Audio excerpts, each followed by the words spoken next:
레고랜드의 반전, 전세계 레고랜드 리조트 중 최초의 시도, 다이나믹한 스릴형 롤러코스터.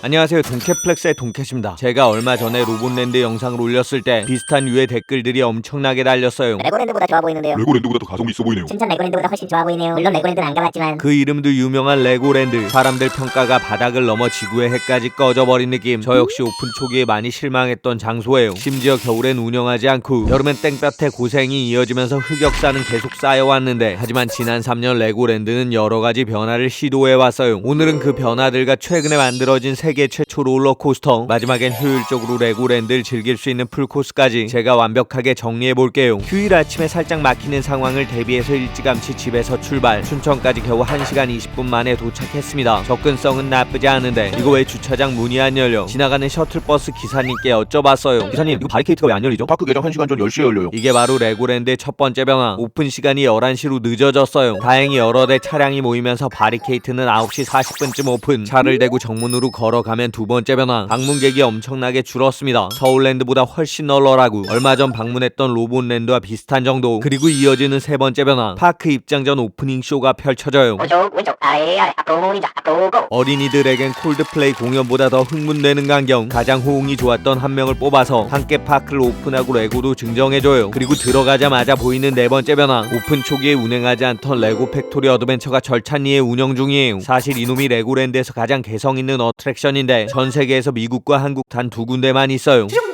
트랙이 없이 이동하는 다크라이드. 예측할 수 없는 움직임으로 레고 공장 안을 빙글빙글. 내가 미니 피규어가 되어 공장을 누비는 느낌. 아주 신나고 재밌어요. 개인적으로 국내 다크라이드 기종 중에서 가장 훌륭하다고 생각하는 놈. 레고랜드에 오셨다면 반드시 타셔야 돼요. 그리고 오픈 초기에 여러 가지 문제를 일으키면서 운행이 어려웠던 또 하나의 놀이기구, 레고랜드 전망대도 절찬리에 운영 중이에요. 천천히 정상까지 올라갔다가 자이로드롭처럼 떨어져야 될 것 같지만 조용히 돌면서 내려오는 전망대. 어린 친구도 탈 수 있는 수수수 슈퍼 초급자용 어트랙션이에요. 그리고 파크 전반을 둘러볼 수 있는 어트랙션이 하나 더 있는데 바로 레고랜드 익스프레스. 익스프레스란 말과 어울리지 않게 울트라 저속으로 운행하는 레고 블록 모양 기차예요. 사실 여기 레고랜드는 쫄보들을 위한 어트랙션 퀄리티는 압도적인 곳. 빙글빙글 회전 목마 브릭 파티. 어릴 적 타고 놀던 목마가 생각나는 왕실오이대. 레고 비행기로 날아가는 시티공항. 신호 준수하지 않아도 통과 가능한 드라이빙 스쿨까지. 모든 게 예쁘지만 살짝 시시할 수 있다는 게 함정. 쫄보용 테마파크야? 이제 중급자용 놀이기구를 보여드릴게요. 빠르게 빙글빙글 돌아가고 물도 뿜어져 나오는 웨이브 레이서. 만약 조금 더 많은 양의 물이 맞고 싶으시면 우비를 착용하고 스플래시 배틀에 탑승하세요. 정확하게 조준 3, 2, 1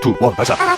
함선을 향한 물총 공격에 배가 아수라장이 되어버리는데 이게 은근히 재밌고 신나요. 잭스페로가 된 것처럼 왔다 갔다 앵커스 어웨이까지 탑승하면서 테마파크 필수 코스 어지럼증 모두 돌입했고요. 멀린의 마법 열차에선 세방고리 간의 인내심이 한계를 느끼는데 이쯤에서 레고랜드가 자랑하는 또 하나의 다크라이드, 닌자고 라이드를 만나볼게요. 근사한 모양의 기구에서 손바닥으로 표창 발사, 적들을 해치우면서 스코어를 올리는 어트랙션. 꽤나 특별하고 재밌는데 여기 노가다 어트랙션으로 유명한 곳 아니야? 레고랜드의 함정, 레고랜드의 놀림거리. 레고랜드가 오픈했을 때 악명이 높았던 노가다 어트랙션 3총사가 있어요. 먼저 멀린의 플라잉 머신. 탑승자가 자전거 페달을 밟아야 높이 떠오르기 때문에 노동이 필수. 아빠 조금 더 빨리요. 엄마 더 빨리 밟아요. 허벅지 근육을 키울 수 있는 헬스기구가 아닌 어트랙션. 하지만 사실 경주월드에 있는 매직 바이크도 이것과 똑같은 방식. 그러니까 살짝 엇가라고 할 수 있어요. 물론 체력 단련을 시켜주는 삼총사의 두 번째는 여기 레고랜드에만 있는 놈이에요. 다름 아닌 파이어 아카데미. 소방차를 몰고 화재 현장까지 출동할 때도 펌프질 반복. 불을 끌 때도 쉴 수가 없고 다시 돌아올 때도 한 번 더 반복. 거기다 6대의 소방차가 서로 경쟁하는 방식이어서 나도 모르게 무리하면서 땀으로 범벅이 되기 시작. 화이팅 화이팅 꿍 소리 날 때까지 화이팅. 이렇게 소울리스한 캐스트 분까지 걸리면 힘이 더 빠지는 마법. 거기다 더욱 강력한 놈이 기다리고 있어요. 레고랜드에서 가장 많은 완력을 요구하는 멍키 클라임. 심지어 부상 방지를 위해 장갑 착용이 필수예요. 국가대표 레슬링 선수들처럼 으쌰으쌰 밧줄을 잡고 잡아당겨야 정상으로 올라갈 수 있습니다. 가뜩이나 파크도 넓어서 고생스러운데 체력을 완전히 고갈시키는 삼총사의 맏형. 이놈까지 타고 나면 순식간에 방전되면서 핵노잼에 힘만 들다고 하는 사람들도 있지만 그런 마음까지 녹여줄 수 있는 근사한 놈이 기다리고 있어요. 바로 레고랜드의 최강 어트랙션 드래곤 코스터예요. 놀이기구들 다시 시하니까 이것도 별로 안 무섭겠지 라고 생각하면서 탑승해서 각종 레고 캐릭터들을 지나친 다음 갑자기 정전. 열차가 급발진을 시작해요. 실외 구간으로 진입한 다음 정상으로 상승. 전속력으로 하강하면서 왼쪽 커브 오른쪽 커브 급상승과 회전을 반복한 다음에 트위스트. 방심하던 사람들 혼을 오픈을 쏙 빼놓는데 T-익스프레스나 드라켄 같은 중력 가속도를 경험할 수는 없지만 꽤나 재밌는 스릴형 롤러코스터예요. 꼴랑 이거 하나 있는 거야? 레고랜드가 준비한 마지막 한 방이 기다리고 있는데 그놈은 잠시 후에 보여드리고 일단 아침부터 쫄쫄 굶었으니까 밥을 좀 먹어볼게요. 무엇보다 여기 레고랜드는 오픈 초기에 식음 퀄리티가 많이 아쉬웠어요. 하지만 최근에 좀 업그레이드가 됐다고 하던데 전 테마파크 음식의 바로 밑터 시티 레스토랑에 돈가스 하나 주문했어요. 예전에 말라 비틀어진 돈가스로 손가락질 받던 곳 구성은 여전히 아쉬워요. 밥이랑 단무지, 양배추와 돈가스가 전부. 고기 크기도 많이 크지 않은데 다행히 맛은 괜찮아졌어요. 거기다 양배추가 정말 달아요. 무슨 관식이가 파는 것처럼 달아요. 레고랜드에서만 먹을 수 있는 시그니처 메뉴는 없어? 다섯 번째 변화, 새로 생긴 시그니처 먹거리 레고 블록 모양의 브릭버거예요. 양상추와 토마토, 양파와 계란, 패티까지 영양소가 골고루 갖춰져 있는데 그런 맛은 와 이건 진짜 별로예요. 야채는 신선하지만 패티가 부드럽지 않고 소스도 밋밋하고 무엇보다 블럭 모양의 빵이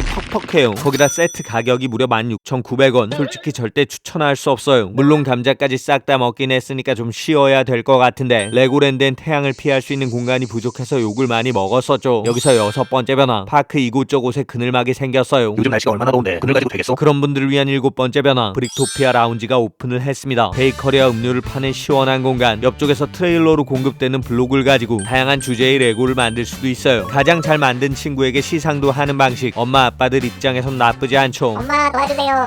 이거 조립해주세요. 문제는 이렇게 휴식이 아닌 노동으로 이어질 수 있다는 건데 이걸 막을 수 있는 꿀팁, 전문 강사분이 아이들과 함께 수업을 해주는 크리에이티브 워크샵이 있어요. 영유아 대상 프로그램 하나, 초등학생 대상 프로그램 2개로 구성되어 있는데 파크 오픈 후에 예약을 받는 시스템, 빠르게 마감이 되는 날들이 많으니까 아이들 데려오시는 부모님들은 여기 크리에이티브 워크샵 수업부터 신청하시는 게 좋습니다. 용석이 테마파크인데 근사한 구경거리는 없어? 그런 분들을 위한 여덟 번째 변화, 4D 시네마 상영 프로그램이 굉장히 다양해졌어요. 요즘엔 무려 4개의 프로그램이 있는데 각각 3차례씩 12번의 상영을 진행해요. 와 재밌다. 너 이거 하나 타고 다음 거 또 보자. 난 영화 말고 공연이나 퍼레이드 보고 싶은데. 이어지는 아홉 번째 변화, 파크 이곳 저곳에서 벌어지는 시크릿 매직 쇼. 이게 뭐야? 너무 시시해. 이거 말고 레고 캐릭터와 함께 사진을 찍을 수 있는 미트앤그리트가 준비되어 있습니다. 마이크와 에이미, 해적선장, 매드 사이언티스트와 로봇, 경찰관의 소방관과 닌자들. 그런 정보는 어디서 얻는 거야? 열 번째 변화, 레고랜드 어플이 생겼어요. 미드앤그릿 정보도 알 수 있고 어트랙션 대기 시간도 확인할 수 있고 가는 길까지 자세하게 안내해줘서 꽤나 유용해요. 저 역시 앱에서 정보를 보고 가장 중요한 공연 시간을 놓치지 않을 수 있었어요. 시즌마다 종류를 바꾸며 주말에 여러가지 공연을 진행 중인데 제가 봤던 건 닌자고 파티고 3, 2,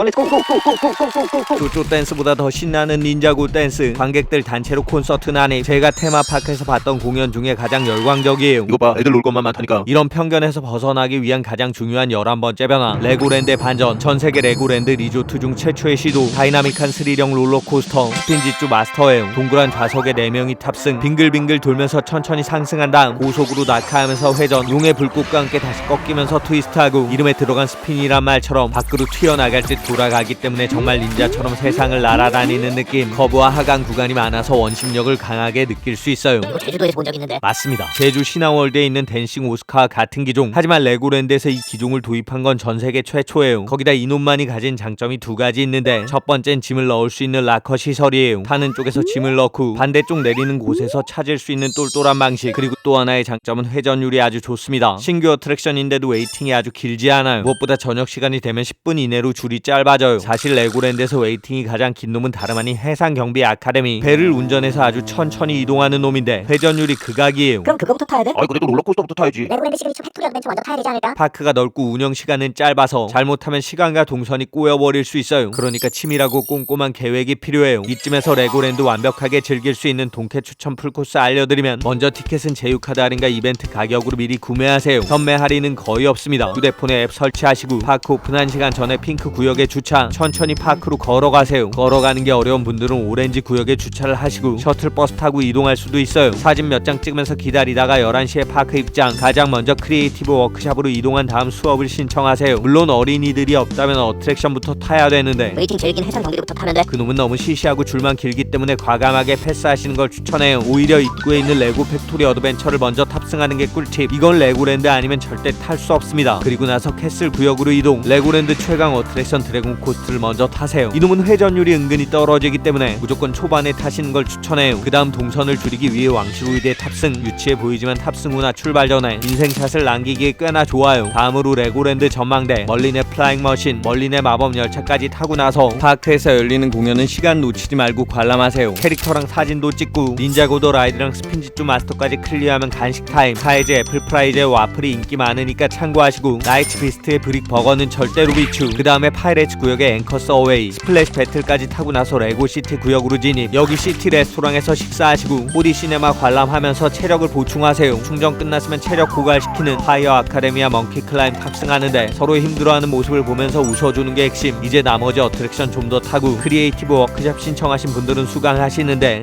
배고파. 이런 분들은 5시 전에 이른 저녁 식사를 하세요. 여기 레고랜드는 운영시간이 7시까지, 식당은 6시 전에 주문 마감을 해요. 그리고 저녁 때는 어트랙션 웨이팅이 엄청나게 줄어들기 때문에 재밌었던 놈들로 마지막 불꽃을 태우고 나서 중앙의 미니랜드 구경하면서 사진을 좀 찍으세요. 해질 때 사진이 아주 근사하게 나옵니다. 마지막 퇴장길엔 빅샵 방문해서 레고 구매. 나 레고를 많이 사서 차에 놔두고 다시 오고 싶은데. 손에 보이지 않는 도장을 받고 나면 재입장도 가능. 파크의 모든 곳이 포토존이라고 할 수 있을 만큼 예쁘고, 수도권에서의 접근성, 다양한 어린이 프로그램, 스릴형 어트랙션 추가까지 그동안의 단점들이 많이 커버된 느낌. 그럼 가볼만해. 광고 없고 협찬 없고 100% 내돈 내산으로 다녀온 제가 말씀드리면, 레고를 좋아하는 사람이나 지역 주민들 그리고 가족이 함께 한다면 꽤나 괜찮은 장소. 하지만 여전히 가격의 장벽이 꽤나 높아요. 대한민국 테마파크 중에 가장 비싼 입장료, 제휴카드 할인 시 주중 45,000원, 주말 52,000원, 롯데월드가 31,000원, 에버랜드 성수기 주말이 33,000원인데 차이가 꽤나 크죠. 거기다 주차비도 12,000원으로 국내 테마파크 중에 제일 비싸요. 대신 연간 이용권이 1인 기준 119,000원, 3인 기준 297,000원으로 저렴한 게 특징. 사실 여러가지 변화들은 충분히 칭찬할 만하지만 가성비가 많이 아쉬워요. 지금 현재 적자에 허덕이는 입장에서 가격 인하가 쉽지는 않을 것 같아요. 물론 전 언젠가 한 번쯤 더 와보겠다 생각했는데 그 이유는 전에 딸들과 했던 약속 때문이에요. 아빠, 우리 나중에 여기 레고랜드 또 오자요. 때마침 중간고사를 마친 연휴 기간, 우리 레고랜드 한번 더 갈까? 아니요, 오랜만에 놀러 가는 거면 안 가본 데로 가요. 맞아요, 처음 가는 데로 가요. 그렇게 다음 영상에선 오랜만에 가족여행, 국내 최고 워터파크 안에서 1박이 가능한 독채 숙소로 가서 진짜 갈만한 곳인지 제가 한번 확인해 볼 테니까 구독, 좋아요, 알람 설정에 댓글까지 많은 응원 부탁드리겠습니다. 파릇파릇한 초록이 가득해지는 지금, 딸들과 다시 여행을 떠날 수 있다는 것에 감사해요. 분명 그 사이에 여러분께 말씀드리지 못한 어두운 그늘들도 있었지만, 밝은 햇살을 보면서 한 걸음씩 걸어가는 게 인생이죠. 부디 자신도 모르게 어둠의 동굴로 걸어가지 마시고 좋은 사람들과 손을 잡고 밝은 쪽으로 향해 한 걸음 내디딜 수 있는 여러분의 내일을 제가 응원하겠습니다. 파이팅입니다.